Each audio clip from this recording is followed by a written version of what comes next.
नमस्कार मित्रांनो. आत्तापर्यंतच्या व्हिडिओमध्ये भारतीय जनता पक्ष, त्यांची रणनीती, त्यांची कार्यपद्धती या विषयावरती मी तुमच्याशी संवाद साधला.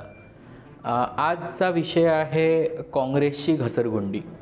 आता तुम्ही म्हणाल हा काय विषय आहे? काँग्रेसचं तसंही प्रत्येक ठिकाणी पराभवच चालला आहे आणि विशेष करून लोकांच्या नजरेत तो पराभव 2014च्या लोकसभा निवडणुकीनंतर लगेच आलेला आहे. पण आजचा विषय आहे की काँग्रेस पक्षाची घसरगुंडी ही 2014च्या आधीपासूनचीच होती, फक्त ती काही कारणामुळे लोकांच्या नजरेसमोर येत नव्हती. काही जण सोशल मीडियावरती सहज कुठेही बोलून जातात की भारतीय जनता पक्षाला काँग्रेस पक्ष संपवायचा आहे, मुळात विरोधी पक्षच संपवायचा आहे, मोदींना एकाधिकारशाही, हुकुमशाही आणायची आहे. पण तसं नाही आहे. मुळात भारतीय राजकारणामध्ये कुठलाच पक्ष असा दुसऱ्या कुठल्या तरी पक्षाच्या कारणामुळे संपत नसतो. प्रत्येक पक्षाचं यश अपयश हे त्या पक्षाच्या नीतीवरती, त्या पक्षाच्या कार्यपद्धतीवरती अवलंबून असतं.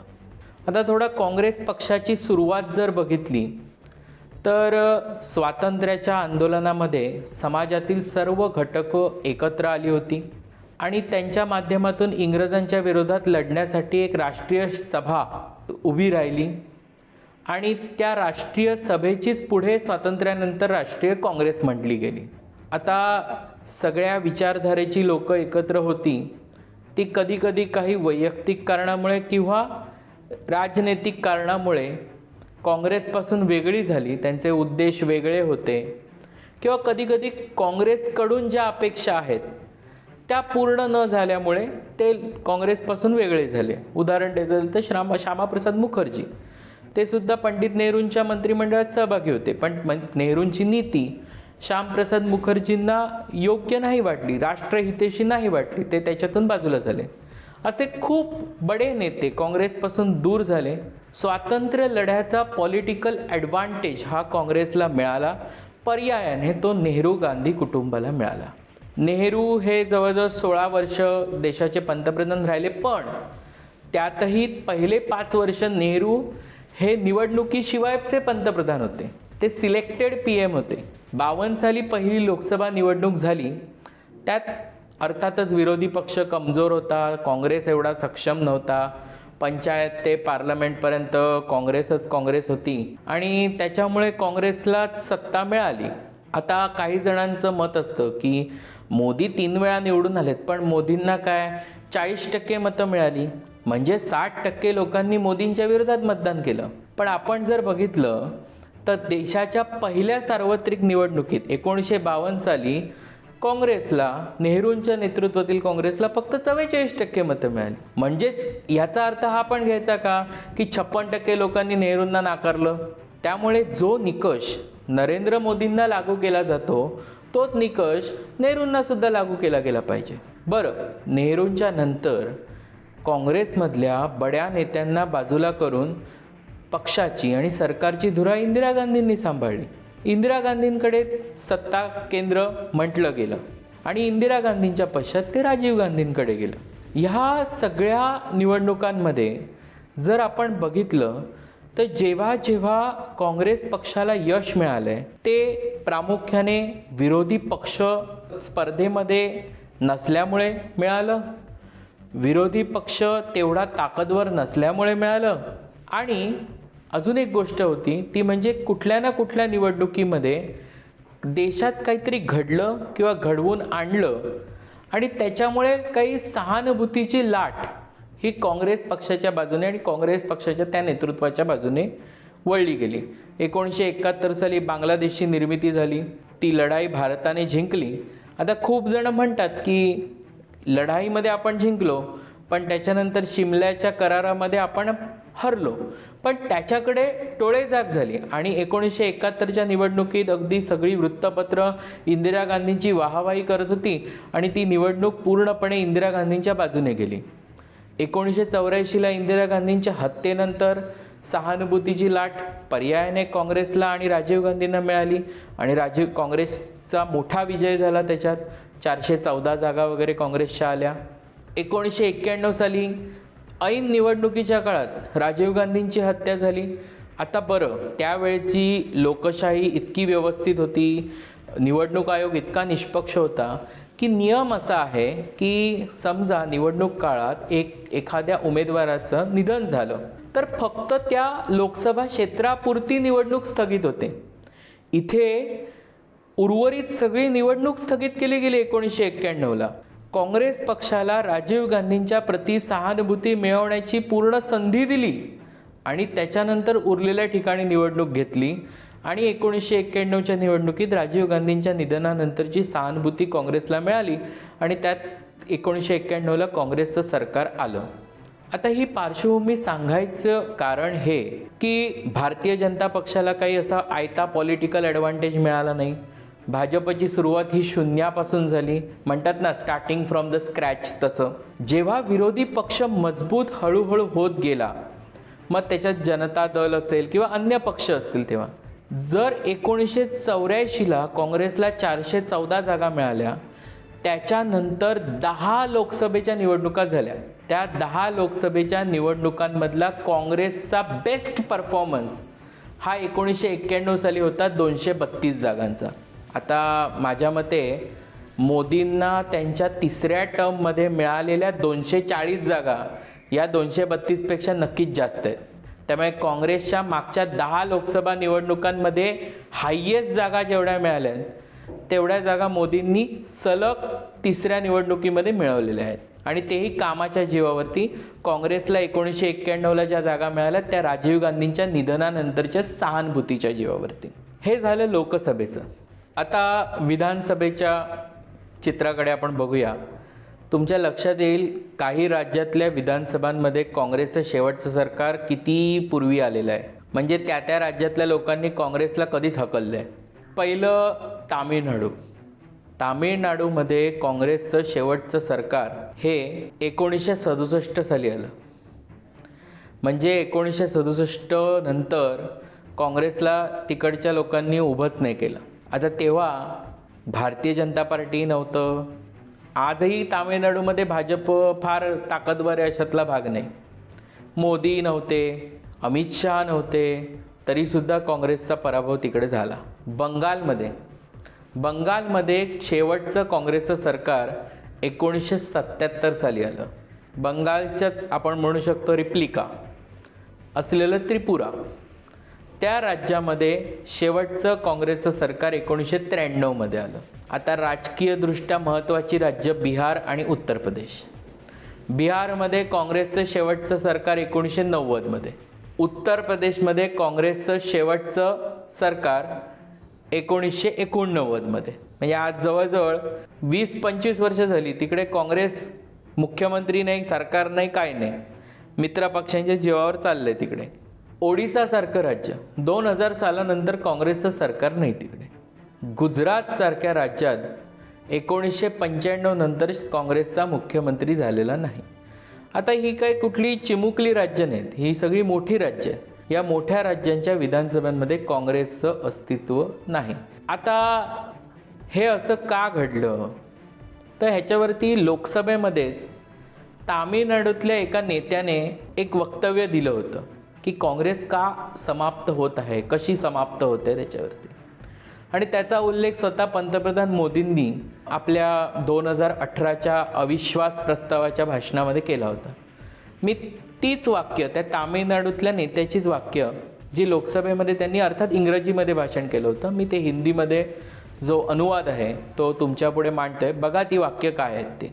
काँग्रेस पार्टी अलग अलग राज्यों में क्यों और कैसे कमज़ोर हो गई. मैं एक ऐसे राज्य से आता हूँ जहाँ पार्टी का प्रभुत्व लगभग समाप्त हो गया है, क्योंकि कांग्रेस इस बात को समझ न पाई कि सत्ता अब उच्च वर्ग, साधन संपन्न वर्गों से गांव, देहात, गरीब लोगों के हाथ तक पहुंची है. जैसे जैसे पावर नीचे की तरफ चलती गई, वैसे वैसे अनेक राज्यों में कांग्रेस का प्रभाव खत्म होते गया। हे वक्तव्य लोकसभेमध्ये 11 एप्रिल 1997ला देवेगौडा सरकारचा विश्वास प्रस्ताव होता तेव्हा एका तामिळनाडूमधल्या खासदाराने केलंय। बरं, हा नेता भारतीय जनता पक्षाचा नाही, भारतीय जनता पक्षाच्या मित्र पक्षाचा नाही किंवा कुठल्याही विरोधी पक्षाचा नाही। या नेत्याचं नाव आहे पी चिदंबरम, जे काँग्रेसचेच नेते।